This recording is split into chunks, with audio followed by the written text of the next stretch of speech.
শীতের সবজি দিয়ে জ্যান্ত মাছের ঝোল খেতে খুবই ভালো লাগে। আর শীতকালে অনেক রকম টাটকা টাটকা সবজি পাওয়া যায়, সেই সবজি দিয়ে আজকের জ্যান্ত মাছের ঝোল বানিয়ে নেব। নমস্কার বন্ধুরা, আমি সুপর্ণা, আপনাদের সবাইকে স্বাগত সুপর্ণা রান্নাঘরে। আবারও হাজির হয়ে গেছি নতুন একটা রেসিপি নিয়ে। তো বাবা বাজার থেকে একটা জ্যান্ত মাছ কেটেই নিয়ে এসেছে। তো মাছটাকে ধুয়ে পরিষ্কার করে নিয়েছে। এবার এর মধ্যে আমি নুন আর হলুদ মাখিয়ে নেব। তো বন্ধুরা, নুন আর হলুদটা মাখিয়ে মাছটা 1 ঘন্টার মতো রেখে দিলে তাহলে মাছের মধ্যে নুনটা ভালোভাবে ঢুকে যায় আর মাছের টেস্টটাও সুন্দর হয়। তো এবার মাছ ভাজার জন্য এদিকে কড়াইতে আমি তেল গরম করে নিয়েছি, আর কড়াইয়ের মধ্যে আগে আমি একটু নুন দিয়ে নাড়াচাড়া করে নিয়েছি যাতে মাছ না কড়ার গায়ে আটকে না যায়। আর তারপরে আমি এভাবে 1 পিস মাছ আগে দিয়ে দিলাম, দিয়ে কড়াটার মধ্যে ভালো করে নাড়াচাড়া করে নিলাম। যদিও একটু আটকে থাকে তাহলে একটা মাছই ভেঙে যাবে, কিন্তু অন্যান্য মাছগুলো ভাঙবে না। তো এইভাবেই মাছগুলো ভেজে নেবেন যারা যারা নতুন মাছ ভাজছেন। তো বন্ধুরা, মাছগুলো আমি এইভাবে ভেজে লাল লাল করে তুলে নেব। আর এদিকে বেগুনটা দেখিয়ে দিলাম, এটা কিন্তু আমাদের গাছের বেগুন, আর এই বেগুন দিয়েই কিন্তু আর পেঁয়াজ কলি দিয়ে আলু দিয়ে মাছের ঝোল বানাবো। তো এবারে মাছ ভাজার তেলের মধ্যে আমি দিয়ে দিলাম কেটে রাখা বেগুনটা। তো বেগুনটা লাল করে ভেজে আমি তুলে নেব। আর আমি কিন্তু বেগুন ভাজাতে নুন দিইনি।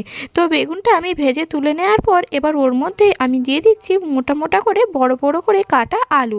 আর ঝোলের আলু যেহেতু এইভাবে কাটলে দেখতেও ভালো লাগে আর আলু তো খেতেও ভালো লাগে।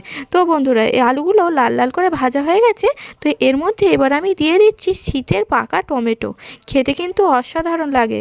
এবার আমি টমেটোটাও ভালো করে ভেজে নিয়েছি, আর যাতে আলুটা তাড়াতাড়ি সেদ্ধ হয়ে যায় সেজন্য একদম তরকারির পরিমাণ মতো 1 চামচ আমি নুন দিয়ে দিলাম। তারপরে যদি ঝোলে নুন কম হয় তারপরে নয় আবার একটু নুন দিয়ে দেব। তো এবার আমি নাড়াচাড়া করে নেওয়ার পর নুনটা এর মধ্যে দিয়ে দিলাম কেটে রাখা পেঁয়াজকলি যাদের পছন্দ না হয় তাহলে আপনারা নাও দিতে পারেন। আমার কিন্তু পেঁয়াজকলি দিয়ে মাছের ঝোল খেতে খুবই ভালো লাগে, তাই আমি দিলাম। আর এখানে মশলা বাটা হচ্ছে জিরে, আদা, কালো সর্ষে আর শুকনো লঙ্কা, সমস্ত কিছুই একসাথে শিলে ভালো করে বেটে নিয়েছি। এবার এই বাটা মশলাটাই আমি কড়াইতে সবজির মধ্যে দিয়ে দিলাম, দিয়ে এবার আর কি মশলাটা ভালো করে কষিয়ে নিতে হবে। তো এর মধ্যে আমি দিয়ে দিলাম পরিমাণ মতো হলুদ গুঁড়ো, দিয়ে সমস্ত উপকরণ ভালো করে নাড়াচাড়া করে নেওয়ার পর মশলাটা যাতে পুড়ে না যায় এর মধ্যে আমি দিয়ে দিচ্ছি শিল ধোয়া আর মশলার বাটি ধোয়া যে জলটা ছিল সেইটাই দিয়ে দিলাম। দিয়ে মশলাটাকে আরও ভালো করে কষিয়ে নেব, না হলে সর্ষের তেঁতোটা পুরো তরকারিতে একদম তেঁতো ভাব এসে যাবে আর তরকারিটা খেতেও ভালো লাগবে না। তারপরে আমি দিয়ে দিলাম এখানে পরিমাণ মতো জল।